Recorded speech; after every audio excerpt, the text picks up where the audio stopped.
tocar. Amém.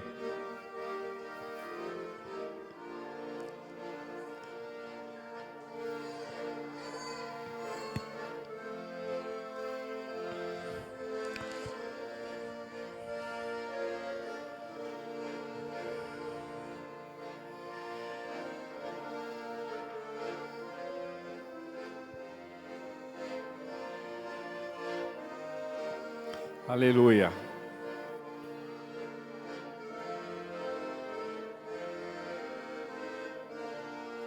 Aleluia. Amém. Deus abençoe. Nós gostaríamos de agora de pregar a palavra do Senhor. Gostaria que você abrisse a sua Bíblia no Evangelho de Lucas, capítulo 15. Deixa a tua Bíblia aberta. Em Lucas, capítulo 15. Lucas, Evangelho de Lucas, o médico, capítulo 15,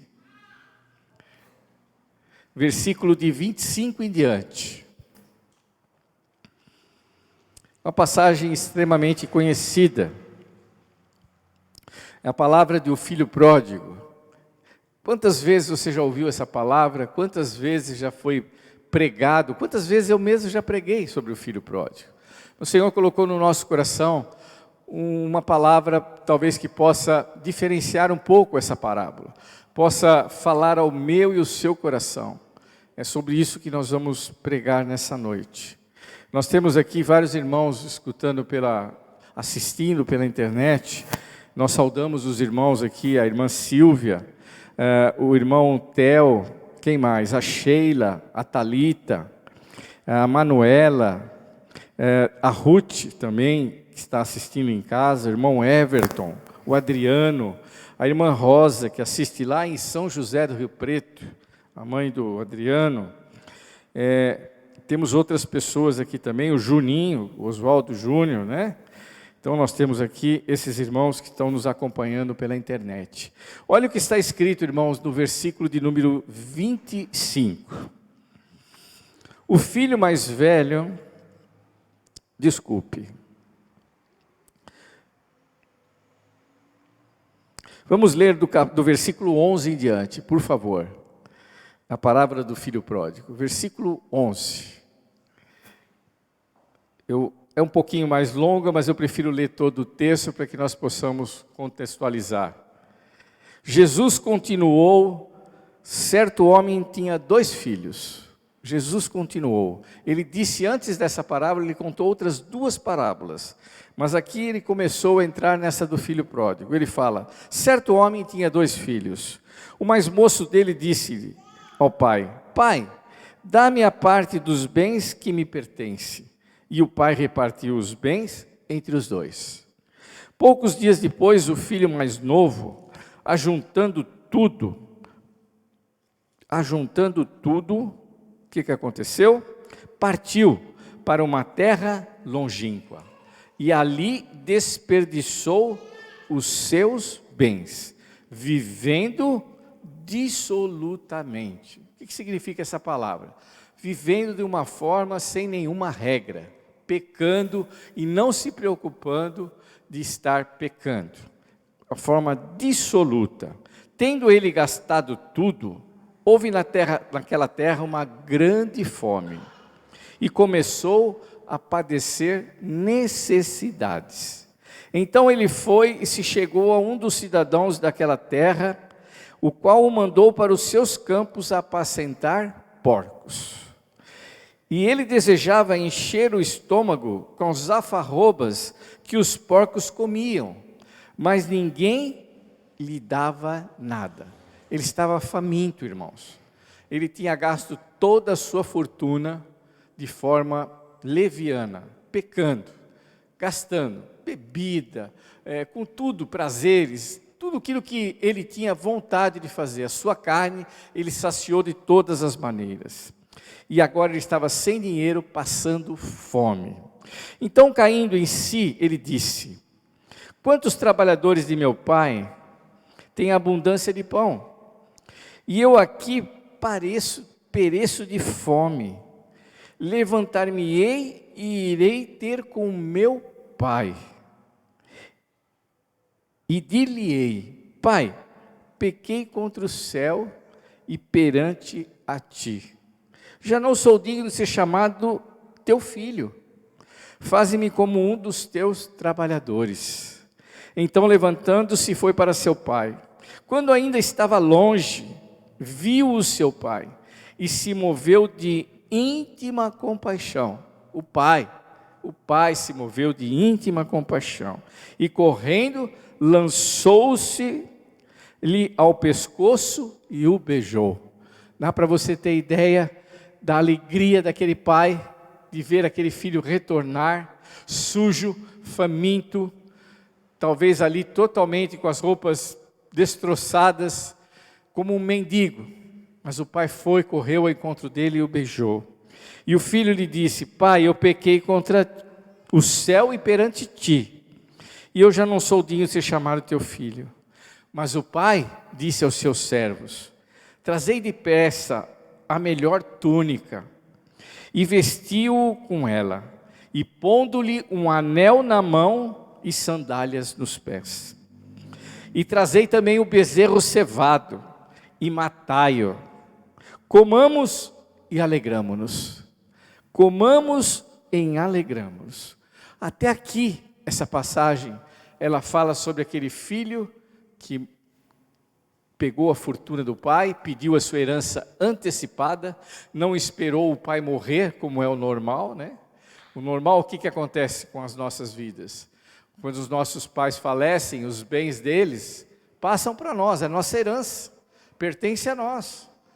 Legalmente, tudo aquilo que era dos nossos pais, quando eles morrem, passa a ser dos filhos. Mas esse filho aqui, ele não esperou o pai morrer. Ele falou: Pai, eu não tenho pressa, eu não vou esperar você morrer não. Vende a minha parte da herança e me dá, que eu quero ela para mim. E o pai o fez assim. O pai preservou metade que era do outro filho, e metade que era desse ele deu. E ele saiu queimar toda aquela fortuna. Mas olha o que acontece, que eu quero pregar, é sobre o outro filho. Sobre o filho pródigo eu já preguei muitas vezes. Vocês talvez já tenham ouvido milhares de pregações sobre o filho pródigo. Eu quero falar sobre o outro filho. Eu quero falar sobre aquele filho que estava na fazenda. Aquele filho que não pediu para o pai dar os bens para eles antes de morrer. Aquele que permaneceu trabalhando na fazenda. E nós podemos falar: puxa, mas que filho bom. Que filho, eu gostaria de ter um filho assim. E nós vamos ver que essa não é uma verdade na vida daquele homem. E a parábola continua aqui no versículo 24. 24 ele fala: Pois esse meu filho estava morto e reviveu, tinha se perdido e foi achado. E começaram a alegrar-se. E agora no 25 ele fala: O filho mais velho, que estava no campo, quando voltou e chegou perto de casa, ele ouviu a música e as danças. Chamando um dos criados, perguntou-lhe: O que é aquilo? Ele sequer foi ao pai. Ele foi chamar um dos empregados. E falou: O que está acontecendo aqui na fazenda? Por que toda essa cantoria? Por que toda essa festa? O que aconteceu? E ele fala, chamando um dos criados, perguntou-lhe: O que é aquilo? E aí o criado lhe disse: Veio teu irmão, e teu pai matou o bezerro cevado, porque o recebeu são e salvo. Mas ele se indignou, ele ficou indignado, e não queria entrar na fazenda, entrar na casa do pai. Então, saindo o pai, estava com ele. Quando o pai viu ele ali perguntando por um empregado, o pai foi lá e falou: O que está acontecendo? Por que você não entra aqui em casa? Por que você não entra na nossa fazenda? Por que você não entra na nossa propriedade? O que você está fazendo aí fora? Por que você não vem para a festa? E aí ele fala, e ele respondeu ao seu pai: Olha, sirvo-te há tantos anos, sem nunca transgredir o teu mandamento. Ou seja, eu nunca contrariei uma ordem tua. Tudo que você mandava, eu fazia. E nunca me deste sequer um cabrito para alegrar-me com os meus amigos. Vindo, porém, este teu filho, olha como ele chama o irmão. Ele não chama mais irmão de o irmão, ele fala o teu filho. Ele é teu filho, ele não é mais meu irmão. Ele, quando pediu para repartir a herança, ele deixou de ser meu irmão. Ele é apenas o teu filho. E ele fala aqui, ó. Esse teu filho que desperdiçou os teus bens com meretrizes, prostitutas, tu mandaste matar para ele o bezerro cevado. E respondeu-lhe o pai: filho, sempre estás comigo, e todas as minhas coisas são tuas. Mas era justo alegrar-nos e folgarmos, porque esse teu irmão, ele estava morto e ele reviveu. Ele estava perdido e ele foi achado. Amém? Quando nós lemos os primeiros versículos do capítulo 15, que eu não li, do número 1 até o número 10, nós vamos ver que Jesus usou 3 parábolas diferentes, 3 histórias, né? Parábolas são histórias que narram um fato para explicar alguma coisa, isso que é uma parábola. Jesus usou 3 parábolas diferentes para falar da alegria de Deus de trazer alguém que estava perdido de volta para o reino da luz, para junto ao Pai. Ele usou aqui a palavra da ovelha perdida, das 100 ovelhas. Um homem que tinha uma fazenda com 100 ovelhas do seu rebanho, era composta de 100 ovelhas. E uma delas era rebelde. Uma delas pulou a cerca e foi embora. Uma delas conseguiu se esmerar no meio da cerca e fugiu. E diz a parábola que o pastor deixou as 99 ovelhas no aprisco e foi em busca daquela que fugiu. E ele voltou com ela nos ombros. Quando ele a encontrou, a alegria dele foi muito grande. E ele festejou quando ele encontrou a ovelha que estava perdida. Põe-a sobre os ombros, cheio de alegria, e vai para casa. Então convoca os seus amigos e vizinhos, porque no céu, porque ele achou a ovelha perdida. E ele fala, é como nos céus, Deus se alegra quando alguém que estava perdido volta junto aos caminhos de Deus. Da mesma forma, aquele homem, ele, não é que ele não amasse as 99 ovelhas, mas ele amava também aquela que havia fugido, aquela que era rebelde, aquela que não obedeceu à voz do seu pastor. E ele usa a segunda parábola, ele fala das dracma, algo que uma mulher tinha como precioso, como algo valioso, uma joia, e ela perdeu uma das dracmas. E diz que ela não se conteve enquanto ela não varreu toda a casa e achou aquela dracma perdida. E quando ela chegou e achou a dracma que estava perdida, o que ela fez? Ela correu na vizinhança, chamou as amigas e falou: vamos lá em casa, eu vou fazer uma grande festa, porque eu achei a dracma que eu tinha perdido. Então é para falar a mesma coisa, que Deus se alegra com o que está perdido e foi recuperado. Aquele que estava morto nos delitos e pecados e foi salvo, foi regenerado. E a partir desse verso número 11, ele começa a parábola do filho pródigo, que nós lemos aqui. Lemos do 11 até o versículo de número 32. A parábola daquele jovem que quis a herança antecipada. Mas o que eu queria pregar, irmãos, é sobre o irmão mais velho. O título dessa mensagem, eu coloquei como o perigo de nós estarmos na igreja por obrigação, não com alegria no nosso coração. Às vezes nós somos frequentes na igreja, mas por um ato de religiosidade. Algo que nós fazemos de forma mecânica, mas não espontânea, não com alegria, não com o desejo de encontrarmos o nosso Pai. Essa parábola aqui, a figura do Pai é a do próprio Deus. A figura do Pai é a do próprio Deus. Então muitas vezes nós estamos aqui na casa do Pai, nós estamos na igreja, mas nós não somos felizes. Nós não estamos felizes, melhor dizendo. Nós não nos alegramos de estar na companhia do Pai e na companhia dos irmãos. Mas estamos na casa de Deus. Esse jovem o mais velho, ele nunca saiu da fazenda. Ele nunca pegou o dinheiro do pai e falou: pai, me dá grana aqui que eu vou queimar tudo. Eu vou gastar nos meus prazeres aqui. Eu quero fazer como o meu irmão. Diz que não. Ele continuou trabalhando lá para o pai todos os dias. Mas ele não estava com o seu coração alegre. Ele não desfrutava a alegria de estar junto ao pai dele. E talvez muitos de nós não nos alegramos por pertencer à casa do pai, por não fazermos parte da casa do pai. Nós não esquecemos de agradecer e não temos o nosso coração ansioso. Irmãos, quantos de nós não têm alegria de vir à igreja? Você que está me assistindo em casa, vocês que estão me assistindo aqui, quantos de nós relutamos muitas vezes de vir à casa do Senhor? E vamos talvez por uma obrigação, mas não é isso que o Senhor deseja de nós.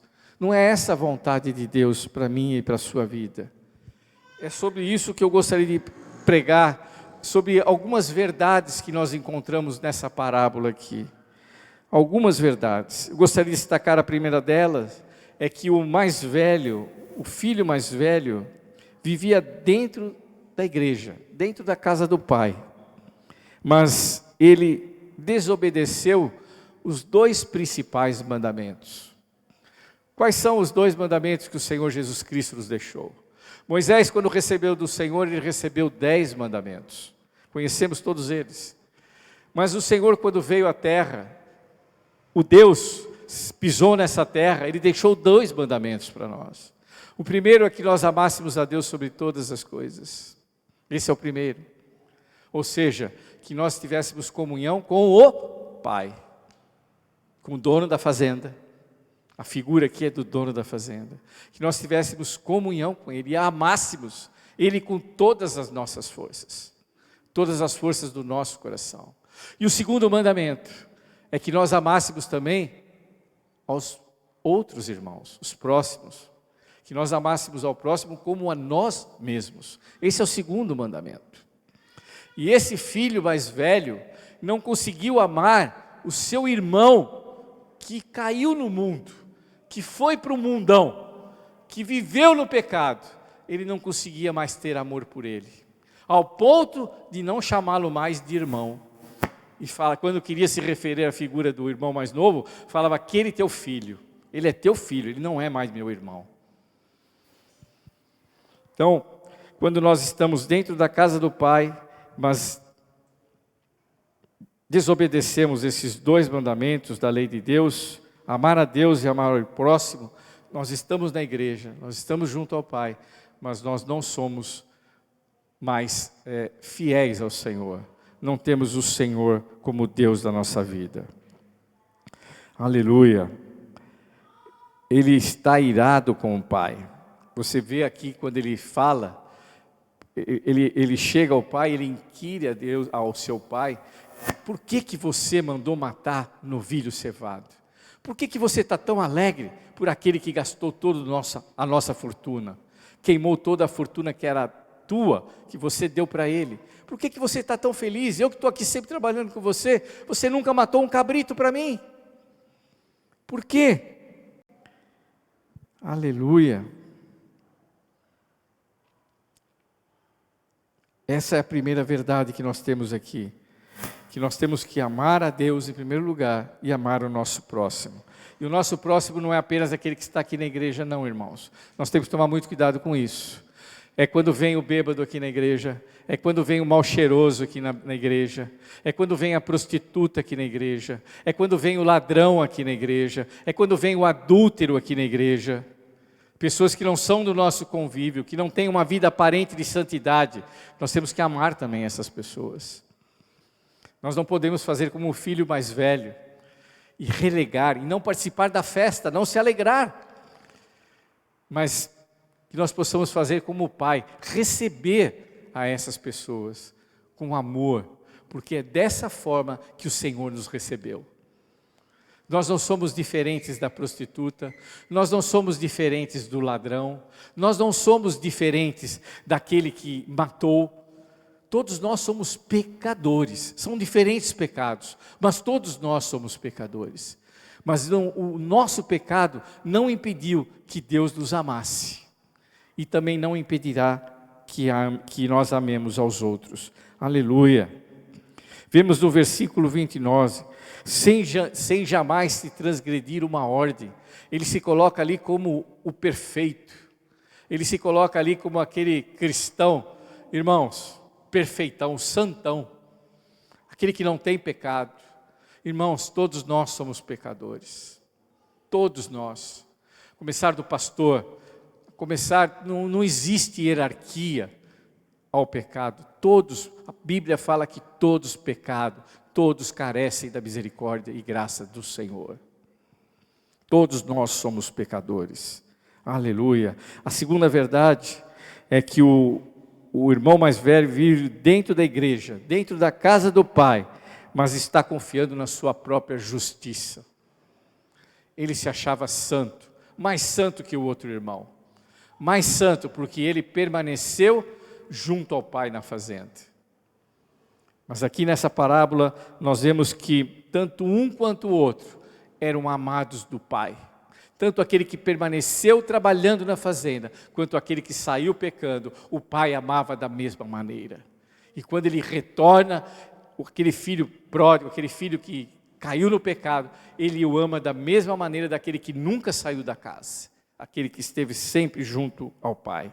Aleluia, essa é uma segunda verdade que nós podemos destacar aqui. A terceira verdade é que o irmão mais velho, ele estava na casa do Pai ou na igreja, mas ele não era livre. Irmãos, ele não era livre. Ele permaneceu lá, mas olha o que diz no versículo 29, abra a tua Bíblia. O versículo 29 ele fala, mas ele respondeu ao seu pai, olha, eu sirvo-te, olha esse verbo servir, sirvo-te há tantos anos, sem nunca transgredir uma ordem tua, e nunca me deste um cabrito para alegrar-me com os meus amigos. Olha o verbo que ele utiliza aqui, servir. Quem serve é servo. Sabe como se sentia esse filho? Ele não se sentia o filho do dono da fazenda. Ele se sentia como um servo, apenas um empregado. E muitas vezes nós na igreja, nós estamos frequentando a igreja e não sentindo não apenas filhos de Deus, mas nós sentimos-nos como servos, apenas servos. E a Bíblia diz que Deus não nos chama mais de servos, mas de filhos. Quando nós aceitamos a Cristo, nós não somos mais servos, nós somos chamados de filhos de Deus. A todos aqueles que receberam a Cristo como seu Salvador, Deus deu o direito de ser chamados de filhos. E muitas vezes estamos na igreja gemendo, achando que nós estamos fazendo um grande esforço para Deus. Hoje eu vou no culto, hoje eu vou participar, eu tenho que ir, eu tenho que dizimar, eu tenho que ofertar, é um esforço.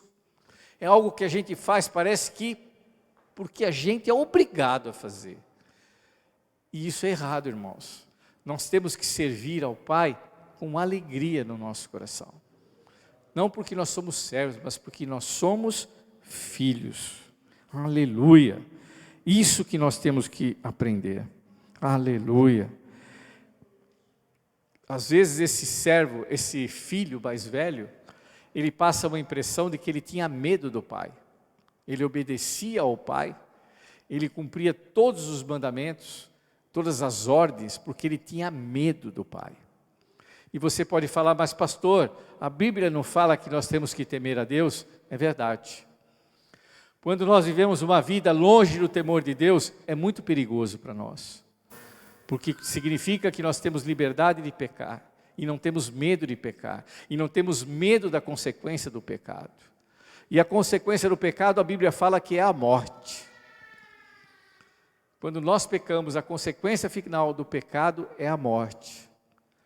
Então nós temos que temer realmente a Deus, mas temer de uma maneira diferente. Aqui, a palavra melhor que nós poderíamos transferir e usar seria honrar ao nosso Deus. Aleluia. Eu tenho 2 filhas e eu procurei criá-las debaixo de temor. Mas eu não queria que elas tivessem medo de mim porque eu as espancava, porque eu batia nelas. Não, nunca encostei minha mão nas minhas duas filhas. Não era necessário. Apenas falando com elas. Se precisava dar uma voz um pouco mais dura, eu fazia. E era suficiente para que elas obedecessem. Porque eu tinha receio de criá-las com medo de mim. Porque se elas tivessem medo de mim, elas viveriam afastadas de mim.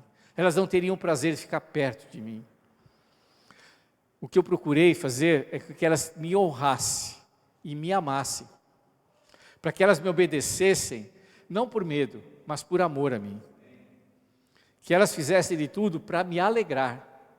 E isso tem que ser a minha e a sua motivação perante Deus. Você tem que obedecer ao Senhor, você tem que servir ao Senhor, você tem que fazer o teu melhor para o Senhor. Não porque você tem medo de um Deus que vai te levar para o inferno. Não é isso. Ele tem poder para tal, mas não é isso. Diz que o amor de Deus é tão grande que Ele enviou o seu Filho por amor de ti, por amor de mim. Se Ele não nos amasse, Ele não daria Jesus para morrer naquela cruz. Então você não tem que ter esse medo de Deus, você tem que ter temor de Deus, mas temor referente a honrar ao Deus que você serve. E esse homem aqui, ele traduzia isso nessa parábola, esse filho mais velho, que ele temia o pai, mas ele não amava. Ele não amava o pai, ele servia e ele tinha medo. Sabe daquele servo, como eu posso falar, senhor ruim, aquele senhor que tem os seus escravos, seus servos, mas não tem amor por eles, só quer a mão de obra dessas pessoas. O nosso Deus não é assim. O nosso Deus nos ama. O nosso Deus nos chama de filhos. Ele tem amor por nós. Uma outra verdade que nós podemos ver nesse texto é que o filho mais velho, seria uma quarta verdade, talvez esteja dentro da igreja, dentro da casa do pai, mas o coração estava cheio de amargura. Versículo de número 29 e 30 nós vemos isso. Respondeu ao seu pai: sirvo-te há tantos anos, e tu nunca sequer mataste um cabrito para mim. Amargura. Os poros deles exalavam simplesmente a amargura do pai, não amor.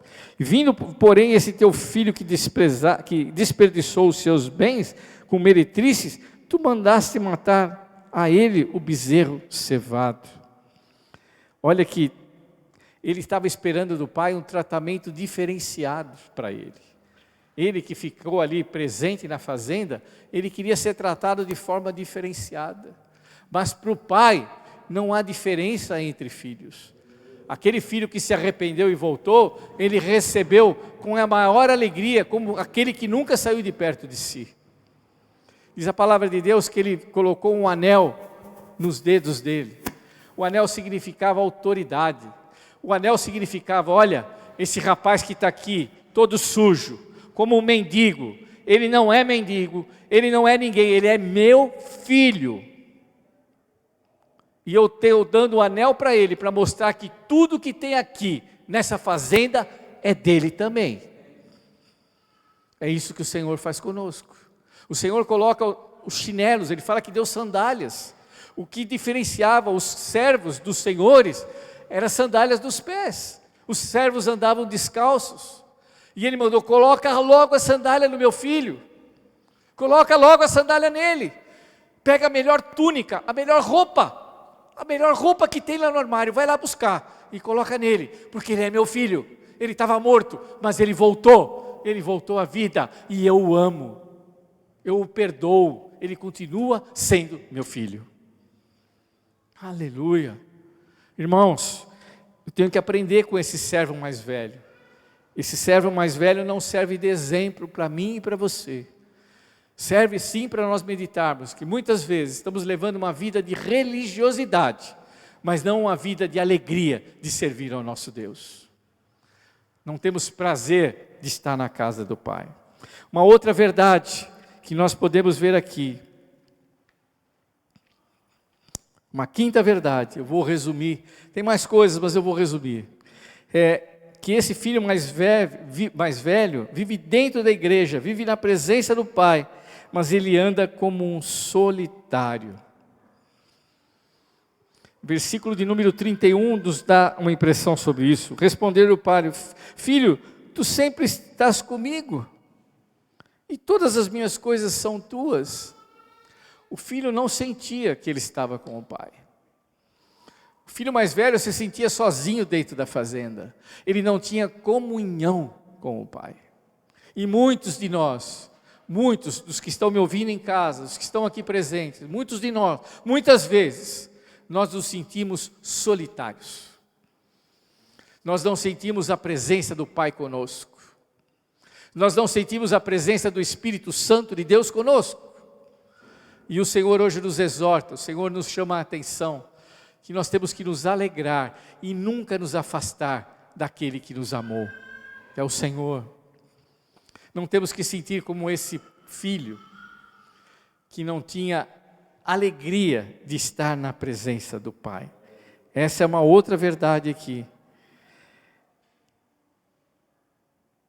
E o pai diz para o seu filho: mas o que acontece com você? Tudo o que eu tenho é teu, por que você me pede um cabrito? Eu não te dou apenas um cabrito, todos os rebanhos que tem aqui, nós podemos imaginar, irmãos, traduza isso para uma fazenda. Uma fazenda, se nós vamos aí numa fazenda grande, nós não temos apenas ovelhas ou cabras, temos talvez gado, temos galinhas, temos porcos, temos um monte de animais lá. E ele fala: você poderia matar o que você quisesse, você podia fazer a festa que você quisesse, você não precisa pedir permissão para mim para pegar um cabrito não, meu filho, porque tudo que tem aqui na fazenda é teu, o que é meu é seu. Irmãos, olha que lição que nós temos aqui.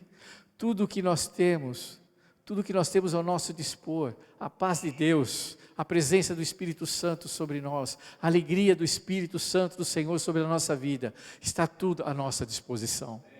O poder que Jesus Cristo teve de ressuscitar entre os mortos é o mesmo poder que Deus dá a você e Deus dá a mim, de esperarmos a ressurreição do Senhor Jesus nas nossas vidas. O mesmo poder que diz que nós teríamos uma vida abundante, não apenas gotas de água, não apenas gotas de alegria, mas que de nós jorraria rios, de dentro de nós jogariam rios de águas vivas.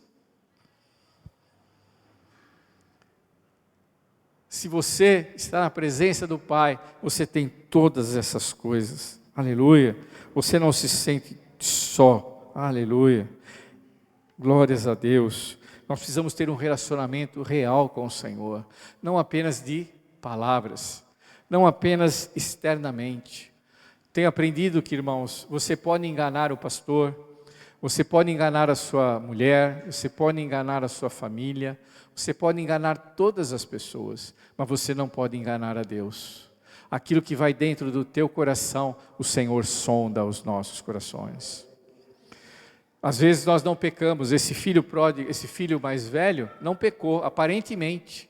Esse filho mais velho fez tudo o que era de direito junto ao pai, mas estava com o coração dele cheio de ódio, estava com o coração dele cheio de falta de amor, falta de perdão, não conseguia perdoar nem o pai nem o filho, o seu irmão,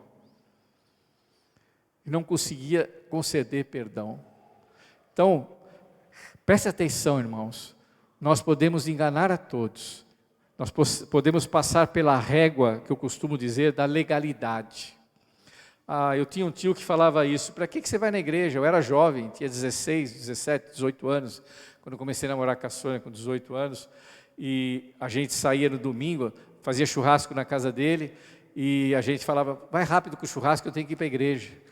Isso com 18 anos, 17 anos, ele falava: mas o quê? O que você vai fazer na igreja? 17 anos, 18 anos, meu irmão tinha isso daí.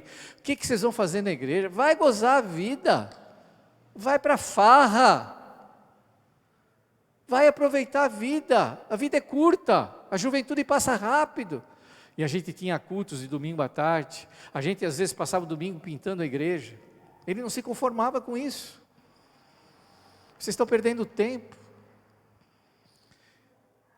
Ele falava: eu não roubo, e ele realmente era uma pessoa, eu conheci esse tio de forma profunda, ele era uma pessoa talvez a mais honesta que eu conheci na minha vida. Ele é incapaz de lesar alguém nos seus negócios, honesto, tomava prejuízo, mas não lesava ninguém.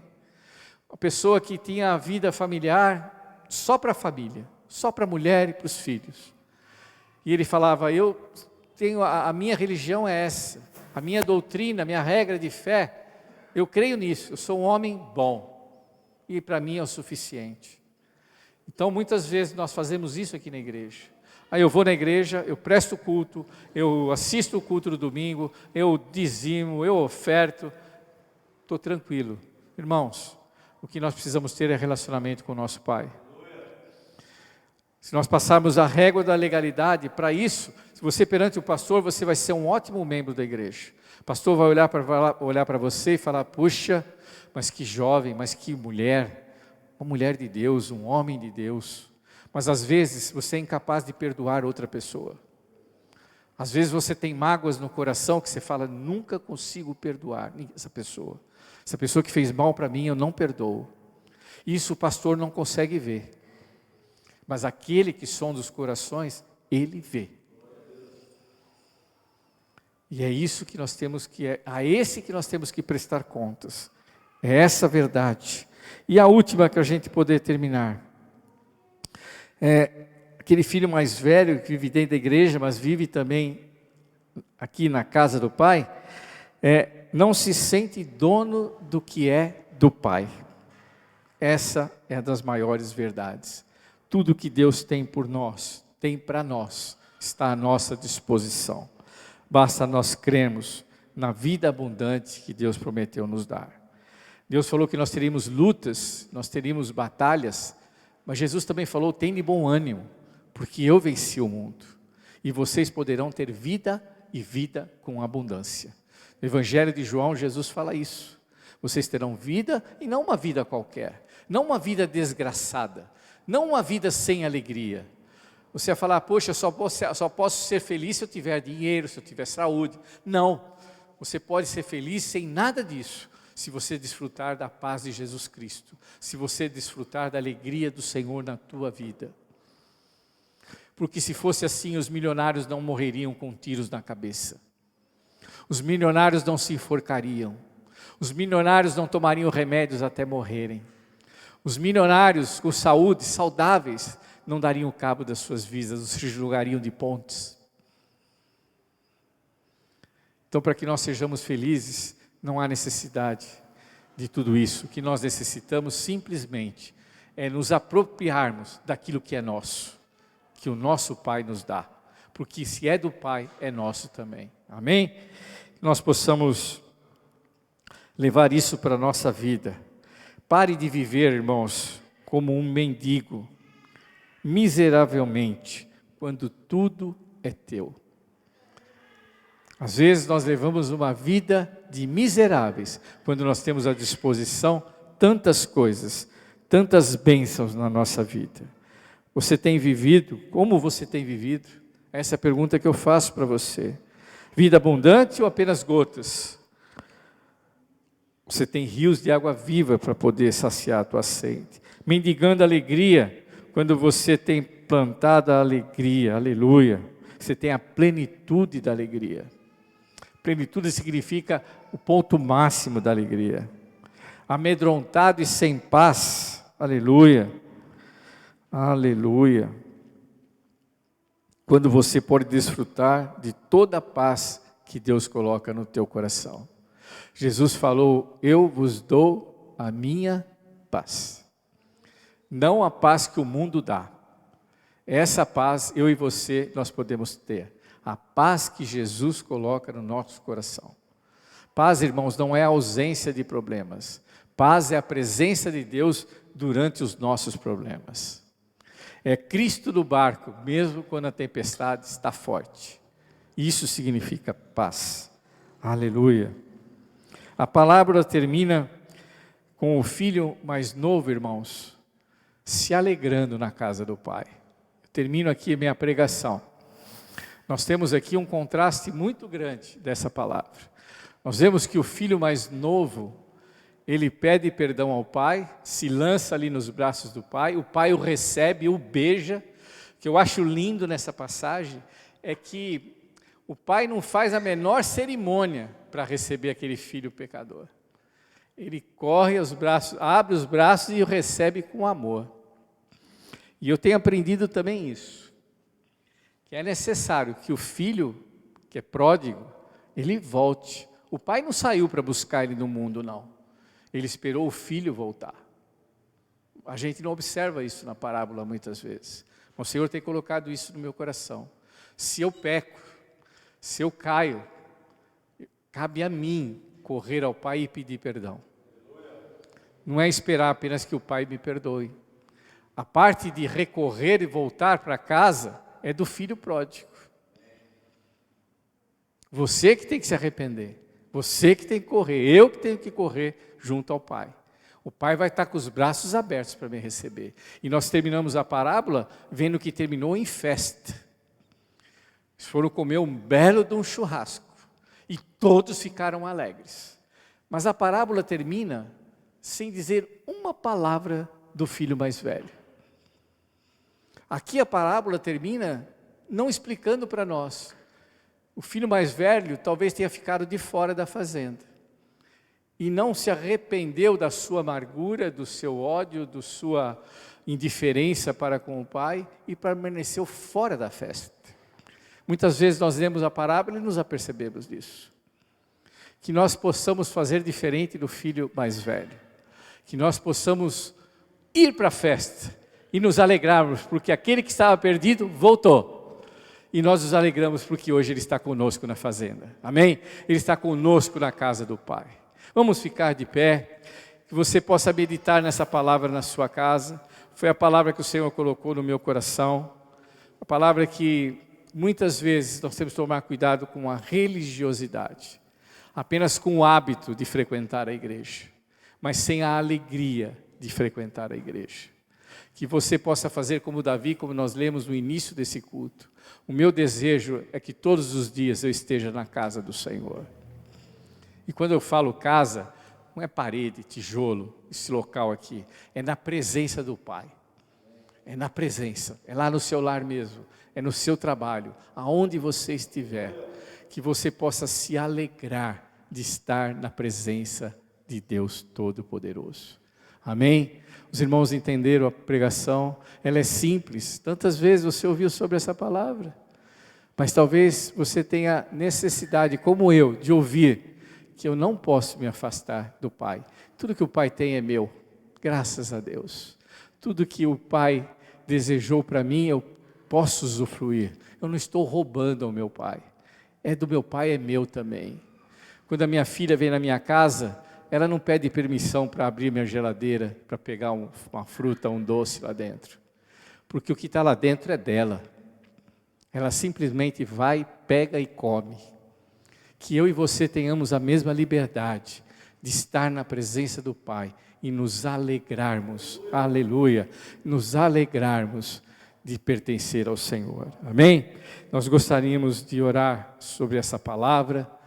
Se você coube uma parte dela para você, se você ainda tem dificuldade de perdoar a outra pessoa, quantas vezes a gente não erra, a gente não peca e tem dificuldade de perdoar, o Senhor está nos exortando para que nós possamos perdoar. Não fazer como esse filho mais velho, mas não, ele tem que correr para o braço do irmão e falar, poxa, que bom que você voltou. Pensei que já estava morto, você está vivo. Que você possa se arrepender e voltar também ao Senhor, amém? Vamos orar. Senhor, meu Deus e meu Pai, eu te agradeço pela Tua palavra e peço, Senhor, que Tu possas falar no coração de cada um dos nossos irmãos que estão aqui, que estão ouvindo nas suas respectivas casas, que o Senhor possa tocá-los, que essa palavra, Senhor, possa transformar vidas, que essa palavra possa edificar pessoas, que essa palavra possa restaurar cristãos, vida cristã, novidade de vida, Senhor. Senhor, transforma. Senhor, querido, coloca capacidade no nosso coração de perdoar. Coloca, Senhor, capacidade de amar aqueles que são diferentes de nós. Amar aqueles que estão vivendo uma vida de pecado. Aqueles que estão, Senhor, vivendo longe dos Teus caminhos. Coloca amor dentro dos nossos corações. Capacita cada um de nós, Pai. Nós necessitamos da Tua bênção, é o que nós pedimos nessa noite, e nós agradecemos em nome de Jesus. Amém. Pode acender a luz, Nádio. Eu gostaria de orar. Eu queria, antes de mais nada, agradecer a presença do visitante Fabrício. Fabrício, levanta a mão para que a igreja possa te conhecer. Amém. Um prazer ter você aqui conosco. Amém. Que você possa vir mais e mais vezes aqui com a gente. É uma alegria ter você aqui com a gente, viu? Você é muito bem-vindo no nosso meio. Que Deus abençoe ricamente a vida do Fabrício. Aleluia. Que Deus possa ter falado no teu coração e abençoar a tua vida. Nós gostaríamos de orar pelos pedidos de oração. O Nádio me passou alguns pedidos aqui. Um deles é o Manuel, que é irmão da Rita. O Manuel sofreu um infarto. Nós vamos orar por ele. Ele está morando na Bahia. Nós vamos orar por ele. Tem aqui a Neuza, tem o Carlos. Quem mais? O Rafael. Rafael é um filho de um amigo do Nani. Ele retirou um rim esses dias, está fazendo hemodiálise, é um rapaz novo, está passando um período muito delicado de saúde. Nós vamos orar pelo Rafael. E tem mais um nome aqui, é Natália, é isso? Natália, nós vamos orar também pela Natália. Nós temos aqui pedidos de oração através do YouTube, que seria quem? A Silvia pede para que Deus conforte familiares de uma conhecida que faleceu, chamada Simone. Nós vamos orar pela família da Simone. Nós não vamos orar mais pela Simone, a Simone já faleceu, mas nós podemos orar pela família dela, para que Deus possa consolar os corações dos seus familiares. E nós vamos orar por elas, né? A Silvia pede também para que Deus dê saúde para os membros da igreja que estão enfermos, para que Deus possa restabelecê-los o quanto antes. Nós vamos orar. Quem mais? A Thalita agradece pelas orações, porque graças a Deus ela já está curada da Covid. Aleluia, você pode dar uma glória a Deus por isso? Tanto ela quanto o marido, o neto, já estão curados. Louvado seja o nome do Senhor. A Covid passou e não deixou sequelas. Nós louvamos a Deus por isso. Ela agradece as orações da igreja. Quem mais? O Everton pede oração por ele, pela Érica e por toda a família. A Rosa pede para que Deus abençoe todos os irmãos da igreja, os pastores. Quem mais? Eu tenho aqui mais pedidos de oração. Roger pede pela família, pela Sandra, pelo Ian, pela mãe dele chamada Rita, e por ele também. A irmã Denise pede oração pela vida dela, pela saúde dela. A irmã Denise foi curada de um câncer, irmãos. Aleluia, você pode dar glória a Deus? Curada de um câncer. Então ela tem motivo de sobra para glorificar o nome do Senhor. E ela pede oração pela vida dela. Nós vamos orar pela irmã Denise. A Manuela pede oração pela família, por todos os internados. Nós vamos orar. O Dimas pede oração pela dona Mercedes, que se encontra também bem debilitada de saúde. Nós vamos orar por ela, pelo Alexandre, pela Aparecida, pelo Marcos, Max, Oswaldo, Valdir, Everton, Mari, Edivaldo, e pelos empresários da cidade. Irmãos, você já reparou quantas lojas fecharam na cidade? Quantos restaurantes fecharam na cidade? Quantas pessoas perderam o ganha-pão na cidade? Nós temos que orar por essas pessoas, vamos orar por eles. Aleluia. A Sheila pede oração pela recuperação do sogro. O sogro da Sheila sofreu um acidente de caminhão. O pai do Elton, nós vamos orar por ele. Aleluia. O Gerson, quero agradecer pela cura do meu filho Gabriel, cura do filho dele Gabriel, e por todos os livramentos que Deus tem dado. O Júnior pede também oração pelo seu sobrinho. Nós vamos continuar orando pelo Eduardo. São esses os pedidos. Você pode fechar os seus olhos. Veja quantas pessoas podem ser atendidas com a tua oração nessa hora. Você pode orar. Eu tenho aprendido que eu tenho que orar como se fosse para um filho meu. Eu tenho que orar por essas pessoas que eu sequer as conheço, mas como se fosse a minha esposa, a pessoa que eu mais amo, a pessoa mais querida. Eu tenho que orar da mesma forma. e que nós oramos um pelos outros, diz a palavra de Deus. Então ore nesse momento. Senhor, nós te louvamos, nós te agradecemos, ó Pai, pela tua palavra, que diz, Senhor, que a oração do justo pode muito em seus efeitos. Senhor, tu és um Deus, Senhor, de perto, mas tu és também um Deus de longe. Tu és um Deus de palavra enviada. Nós oramos aqui, mas o Senhor pode curar lá na Bahia o irmão da Rita. O Senhor pode visitar a irmã lá em São José do Rio Preto. O Senhor pode visitar, Senhor, todas as pessoas no hospital agora. Aqueles que necessitam da tua cura. O Senhor pode alcançá-los. Oh, Senhor, visita, conforta, consola. Oh, Senhor, dá graça. Abençoa, Senhor. Abençoa, Senhor, a todos aqueles que necessitam de uma bênção financeira, que precisam restabelecer os seus negócios. Senhor, abra as portas, Senhor. Oh, Jesus, tenha misericórdia. Tenha misericórdia do nosso país, da nossa cidade. Senhor amado, envia, Senhor, o teu socorro, Senhor, para as pessoas, para que nós possamos ganhar o pão de cada dia de forma honesta, de forma trabalhadora, Pai. Oh, Senhor, abençoa, Senhor, o lar de cada um. Todos esses pedidos que foram colocados aqui, que o Senhor possa atender, segundo a tua soberania, não a nossa vontade, mas a tua boa e querida vontade, a tua boa, perfeita e agradável vontade. Ó Senhor, nós nos submetemos à tua soberania. Abençoa a vida de cada um de nós. É o que nós pedimos, Senhor, nessa noite. E nós agradecemos em nome de Jesus. Amém. Pode acender a luz. Amém. E que o amor do Pai, aleluia, levanta a tua mão. E que o amor do Pai, a graça do Filho e as doces consolações do Espírito Santo de Deus seja sobre toda a igreja, desde agora e para sempre. Amém. Deus abençoe vocês, irmãos que estão aqui, aos irmãos que nos estão assistindo, e até domingo com a graça de Deus. Amém. Deus abençoe cada um de vocês.